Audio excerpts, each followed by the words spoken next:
Ian, you're not 40 plus, so you won't really apply to you. Hopefully, Arena is good though. Well, that's the other thing too, right? The Arena is a level 40 plus mechanic. All right, let's talk about this. Let's talk about the Arena. Let's pull over the announcement in case any of you guys didn't see this yet. This was released 2 days ago. You can watch Beck's little video there if you want. But what is Arena Combat? Introduced as instanced PvP on the roadmap. Got to tie up the roadmap, finish things up before the end of the year, right? What's left on the roadmap? Was this it? Their 5-year anniversary, right. They did that. They gave away some Borg PCs. They had we got to have our legacy reels, right? So this was here as instance PvP, and then it was supposed to be a new dynamic boss hostels.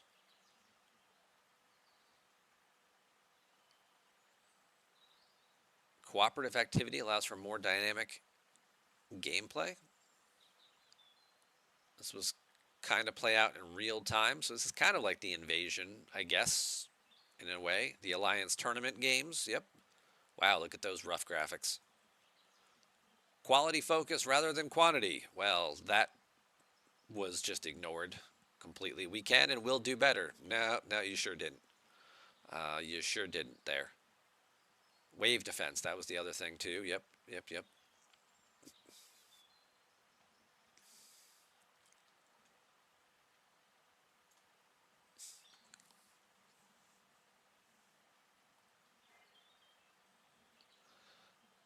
So,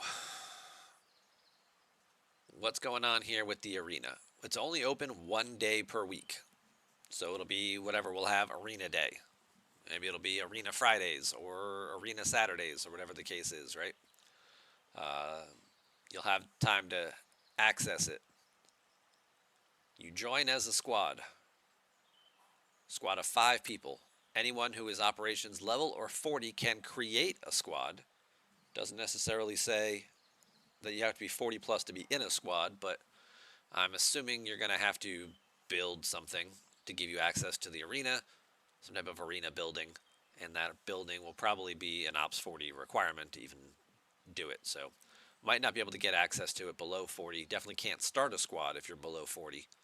You'll put together a team of 5 members, and you'll kind of like wave defense, and you'll join into a little queue here, and you'll get queued up against other people. Now here's the important detail. Matchmaking details. The system considers your team's average operations level for fair matchmaking. That is an interesting way to do it because there's easy ways to sort of, screw with that. For example, 5 people in a group. If you have 4 level 40s and 1 level 70 player, that's 230 divided by 5 equals 46. So you would be matched up against somebody else who has an average ship level of 46. Can players in any of those level ranges do anything to a level 70? Or even a 60 plus? Nope. So if you are a lower level player, get a bunch of your low level buddies together and grab a whale from your alliance if you have one, and just let them do all the heavy lifting, and they will crush and splatter like bugs on a windshield everybody else in this particular little system, and fair matchmaking goes right out the window.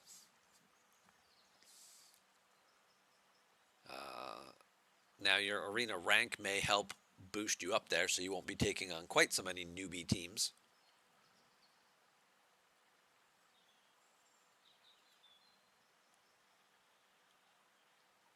But definitely seems like there's ways to manipulate this pairing system quite a bit. So we'll have to see exactly how that plays out.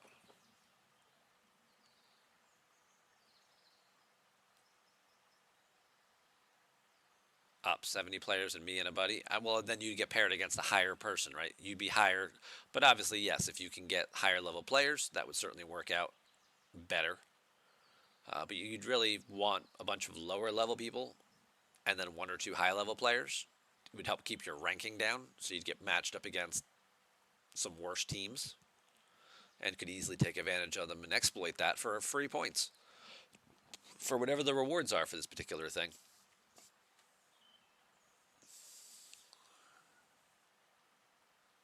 Barkman thinks that there's no way you're going to be possibly motivated to get 4 Alliance members together and then sit in a queue and just wait and hopefully nobody goes AFK.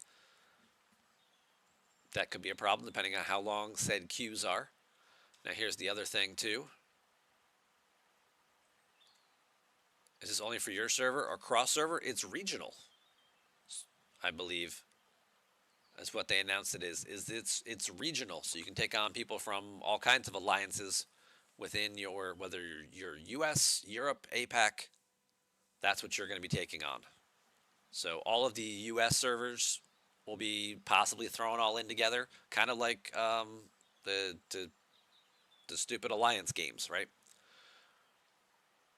Where you're taking on everybody in your whole part of the world.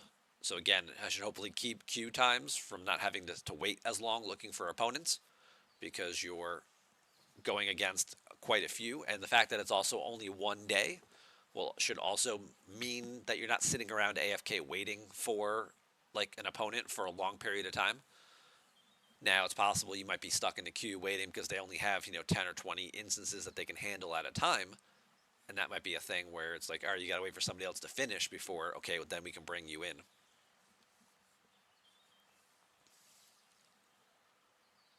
So we'll have to see exactly what happens there. Similar to incursions, your station and ships are relocated to a dedicated little game world.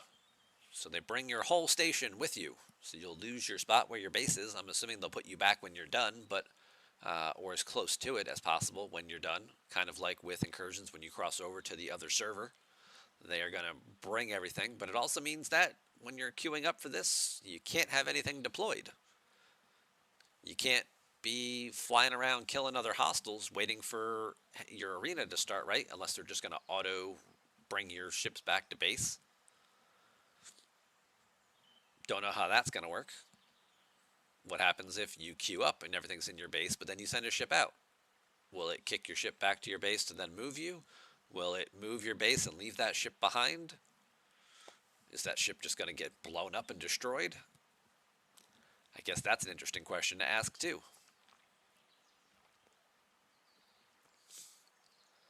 Teams start in their own home system with a warm-up period to strategize. You'll get a minute or two to talk about, hey, all right, here we go, guys. Here's what we're going to do. And then you take a designated warp path into the arena system, and I guess it prevents the other side from for you from going back and the other side from going back, so it's not like they can come in and attack your base. Your whole base is here. There, you fly into the middle system where you guys will fight to the death. When your guys die, obviously you can bring them back here and repair them and relaunch them for whatever the tasks and time period are. But it's a one-way gate, so you can't retreat and they can't fly to kill you, I guess is what it looks like here by this restriction token. You can deploy up to 2 ships simultaneously, so you can send 2 ships out at a time. So you can send, a main ship and a Titan or something, or a Cerritos, or a Mantis, or you can send 2 warships. You can swap out ships and officers at any time. Free repairs, repairing 1 ship at a time without any resource costs.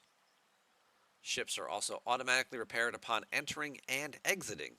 So when you get summoned in, all of your ships are fully repaired.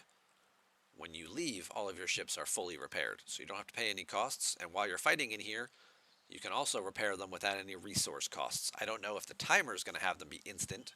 Doesn't say that. Just says no resource cost. Doesn't say anything about repair time. So you might still have to use some repair speed ups. We'll have to wait and see on that one.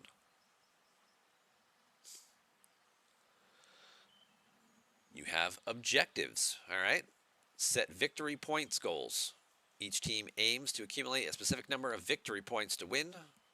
How do you earn points? You destroy hostiles. So there's NPC hostiles scattered around here that you're going to go around and kill. You can also just kill the opposing team and get a whole bunch of points. There are also arena-specific armadas that are in here. By killing the survey ships that are in here, you will gain the armada directives that you'll need to then start said armadas. So by killing the targets that are in here, you'll get directives. When you eventually kill enough of them, you can start an armada. That will give you points. Of course, I don't know how long the timers are going to be on said armadas, and you're going to have to deal with the opposing players trying to kill you while you're setting said armada. So whether you're going to have to do it cloaked, or what the situation is there, or just be better and just kill everybody, could definitely get messy. Funny that it's nothing but cubes. Yeah, it's a lot of cubes in here. Cube. I mean, there's that's a Dideradix. That's a, I think that's a Minerva, or maybe a Velox. Yeah, there's some big, obviously G5 ships in here, a lot of G5 ships. And I'm assuming they think that the G5 or the G6 players, whatever, are all going to team up together. But as we talked about earlier, there would definitely be a strategic advantage if you took a high G6 player and paired them with a bunch of G4 players, because it would bring the average down. They'd get paired up against a weaker alliance, and that high-level G6 player could just kill everything, right? Bring in their, 10 billion strength cube and just start zapping other players' ships from across the server, and yeah, they've got way higher impulse speed to chase everybody down. They could be a one-man wrecking crew. And all the other guys just pick off a couple of little NPCs to get some points or whatever, and then you win. After each match, review your performance with the detail, displaying summary of key stats. The winning team gets arena rank points, and they get arena emblems, which you would then turn into a little store. If you lose some of your ranking points, and you get a little bit of emblems for participation. So again, similar to incursions, where like the winning team gets 3,000 points or coins, and the losing team gets 1,000 coins, which you can then try and turn in for prizes. Something similar will happen here. In this particular case here, you can see that there is a Terran faction store, which we can see in the bottom left-hand corner. There's something there. Unlock the Terran faction by reaching Ops 40 and claiming the launch day bundle in the gift section, or completing the mission Let the Games Begin, which will be available in the holodeck. So if you get to level 40 later, after the gift is no longer available, you'll have to go do the holodeck mission to get this Terran faction started. So a new faction store. So I guess that's what your arena emblems are going to be used for in the Terran faction store. Oh, yep, right there. Keep reading. Purchase various items and upgrades to enhance your gameplay. I guess we'll have to see what's in the store to know whether or not it's going to be worth it or not.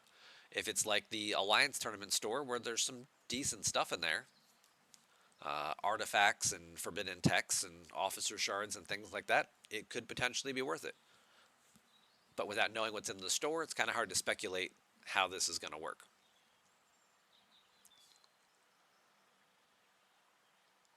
More information about rewards will be shared on launch day. So launch day, so the ARC is coming on Tuesday, which is the 8th. On Thursday here, the 10th, this will launch in a beta test only for APAC. Smaller number of servers, smaller group of players. They just want to make sure if there's any kinks, they can kind of iron those out before they open the floodgates and let the rest of the masses go at it. And then the official launch is going to be on the 14th. So maybe this will be a Monday thing, right? So we'll have Latinum Rush for mining Mondays. And then we'll also have Arena Mondays for people who want to PvP. Maybe that'll mean that they can leave the miners alone on Mondays and just go do their instance PvP instead. We'll have to wait and see exactly how that works. And there you go. This is the new exciting addition to Star Trek Fleet Command.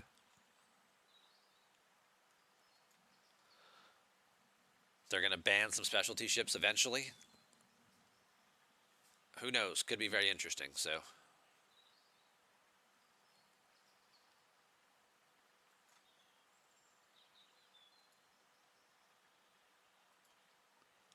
yeah. There's,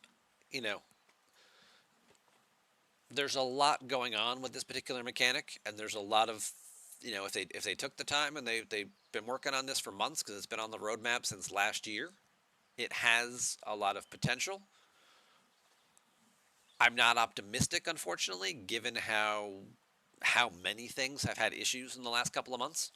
I do like that they are trying to do a soft run of it with APAC that shows a little bit of like forethought that, hey, we're not sure exactly how this is going to work out, and we want to make sure, we tested it with a smaller group of players to make sure if anything's going to fall apart, we can monitor it, see what the numbers look like, maybe spend the weekend making any tweaks and adjustments we need to before we let everybody else have at it. That's encouraging, right? That's at least different from how we've seen them operate things in the past. Normally it'd be like, hey, it's launch day, here's your new feature. And it's like, yeah, it doesn't freaking work. Like, well, we tried it on the test server, it worked fine for the 25 people in our office who were playing it. It's like, yeah, then you opened it up to 200,000 people and the whole damn thing collapsed. So, ooh, hydrate. Perfect. I was getting a little thirsty. Cheers.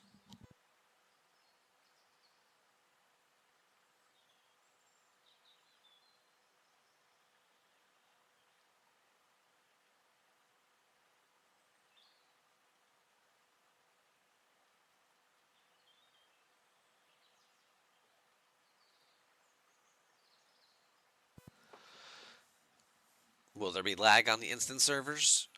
Again, who knows? I mean, because it's an instance and it's limited to just, 10 players, or I'm sorry, 5 players. Well, it's 10 players total, 5 on each side, and 2 ships on each side at once. You would think it should run pretty smoothly, but then again, that's pretty much the same restrictions that we have with wave defense, right? And a lot of the times those have lag associated with them, so I guess we'll have to just wait and see how that comes together.